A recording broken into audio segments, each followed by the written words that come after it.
It was June 2014 when 52-year-old Johann Westhauser decided to explore the most dangerous and complicated cave of Germany. He, along with his two colleagues, set out to explore the complex world of Riesending Cave.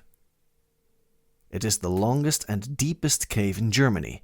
Its system is in the form of a labyrinth, and the temperature is bone-chilling. There are a lot of crawl-in spaces that are unexplored by any other caver. So, Johann Westhauser was eager to do the impossible, so his group set to descend nearly 3,280 feet below the surface. On June 8th, Johann was exploring a tight space of the cave when rocks started falling. One rock fell on his head, causing a traumatic injury. He fell almost 3,000 feet below the cave system and was unable to move. One of his team members remained with him while the other climbed out of the cave to ask for help. It took him 10 hours to reach the surface. Rescuers came, but there was a problem. Johann was stuck in a place that was narrow, deep, and remote. It was so dangerous that even expert rescuers were hesitant to help. Soon the word spread about him, and one extraordinary thing happened. Almost 700 rescuers from Germany, Austria, and Switzerland moved to help him. More than 700 people from 5 countries have been involved in bringing Johann Westhauser to safety. They all coordinated and created a team to rescue this curious caver. It was one of the largest cave rescue operations in history. Initially, team members went into the cave from different locations, but reaching Johann wasn't an easy feat. The cave was a labyrinth. There were narrow passages, steep drops, and numerous obstacles. Days passed on. Each passing minute was putting extreme pressure on rescuers. The temperature in the cave was bone-chilling, and Johann was suffering a brain injury, so every minute counted. When rescuers failed in their initial efforts, they made an extraordinary plan. They created a stretcher and decided to carry Johann on it. The logistics of creating the stretcher line in the complex cave and taking Johann out took an unimaginable amount of effort. The stretcher was moving inch by inch, and with every minute, Johann's conditions were getting critical. At last, after 12 long, excruciating days, Johann was brought to the surface. Everyone involved in the rescue was physically and mentally drained by that point. Miraculously, Johann survived. In fact, he has fully recovered and is now back to cave exploring. His story is a true symbol of survival, strength, and the importance of teamwork. Now, our next cave rescue is an example of true friendship. It was September the 3rd, 2006. Subash and his 8 childhood friends were set to go on some adventures. They went to Kodaikanal and decided to explore the Guna caves there. While exploring, they wander into that part of the cave that had already killed 13 people. The warning sign was written in Tamil. So they can't read it to know that they are stepping into a restricted area. While exploring, Subash slipped and fell nearly 100 feet into the cave. His friends became worried and started calling him out. Initially, they didn't get any response, so they started crying. Their cries woke Subash, and he responded. His voice was weak, telling his friends that they had to take quick action. They contacted authorities. In no time, numerous locals, forest officials, and firefighters arrived to help. But they were reluctant to go down into the cave. They knew it was dangerous and risky. Moreover, they doubted that Subash would be alive by now.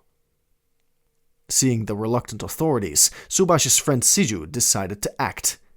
He tied a 50-foot rope with an extension to himself and started descending the cave.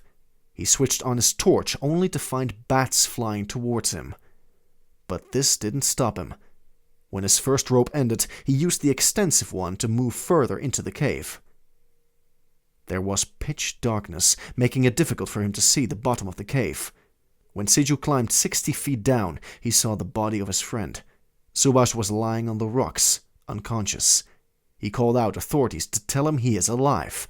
They instructed him to descend further into the cave and grab his friend's body. He obeyed. Once he clutched his friend's body tightly in his arms, firefighters started pulling them out of the cave. This whole operation took 5 hours. Once they were on the ground, authorities gave first aid to Subash. Soon, he gained consciousness. He was alive, just because of his friend. Next is the story of a nightmare. It happened in a simple limestone cave hidden in the hills of West Virginia. It was June 1992 when 10 Boy Scouts set to explore Killiansburg Cave. They were instructed to remain in the main passage of the cave. Everyone was content with the exploration, except for one. 13-year-old Brian was enthusiastic to explore the hidden terrains of the cave. He was witty, observant, and a bit of a troublemaker. While exploring the main cave, he saw a narrow passage off to the side. It looked tight, barely wide enough for his shoulders. No one noticed this passage and continued their exploration, but Brian was eager to crawl into it. So he went into the narrow passage without telling anyone. His descent was going smoothly when he reached a point. The walls were squeezing him from all directions, and the passage was bent in an L shape. To squeeze through that shape, he bent his legs in an awkward position, hyperventilating. He succeeded in taking out his face from that tight corner, but when he tried to move his lower body, he failed. His legs were pinned in an L shape at an awkward position. He tried hard to get out of the corner, but nothing was working. His whole body was in pain. Other members of the group explored the cave and were going back when they realized Brian was missing. They looked around for him, calling out his name. In that narrow passage, Brian heard his name and shouted back. Scout members followed his voice and peeked into the narrow passage. They saw his legs. One of them climbed down, grabbed his ankle and tried to take him out, but Brian shrieked in pain. His body was pinned quite badly. So Scout members ran back and told their leader. She was Brian's mother. She quickly came near the passageway and saw her son's legs. Brian was still conscious, but was struggling. He was in pain and unable to breathe. His mom soon realized that reversing his movement was the only way to get him out. So she climbed down, grabbed his ankle and began helping him inch by inch. Brian shrieked in agony, but his mother remained calm and kept guiding him. Finally, Brian's torso came free. With one last pull, she got him out. He was crying and struggling to breathe. So his mother rushed him out of that cave. As soon as Brian saw the sunlight, he collapsed on the floor. Our last cave incident sparks a global rescue operation. It was so critical that even Elon Musk was eager to save the lives of cavers. It started on June 23, 2018. 12 boys of the Wild Boar soccer team, with their 25-year-old coach, ventured into the Tham Luang Nang Non cave. The boys were of 11 to 16 years old and were excited to explore the cave along with their coach. They were happy, but soon their outing turned into a life-or-death situation. When they traveled 2.9 miles inside the cave, heavy rain started falling. Soon the whole cave flooded, blocking their exit completely. The rising water soon filled the passages, making it difficult for them to come out of the cave. So they all found a high ground and waited there. A few miles away from the cave, the boys' head coach was busy with his other team. Early on, he said goodbye to his previous team, who ventured away from the training grounds with their assistant coach. Once the head coach became free from his training, he saw his mobile phone and panicked. There were numerous missed calls and messages from parents of the previous team. None of their children reached home. Their locations were unknown. The head coach started dialing each boy's number, getting worried about what had happened to his team. At last, one boy, Sangpol, responded. He told the coach that he left the team early with his mother, but he knew that they all wanted to explore Tham Luang Nang Non cave.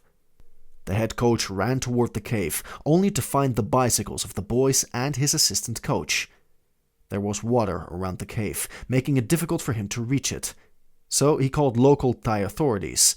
The officials were able to enter the cave but couldn't go deeper into it. They only found the bags and belongings of the boys. Thai Navy SEAL divers were urgently called, but were unable to do much. Rain continued, and heavy flooding was making it difficult to reach the cave. Days passed like this. British cave divers John Falanthan and Rick Stanton reached out to the authorities and told them they could help in finding the boys. They were experienced and knew the cave quite well. Due to their efforts, a breakthrough happened on July 2nd. These two cavers found the boys alive on the ledge. The group was weak and hungry, but they were alive. More than 10,000 personnel joined hands in saving these people. It included Thai military, police, expert divers, and engineers who camped around the cave and created different plans to take out the boys.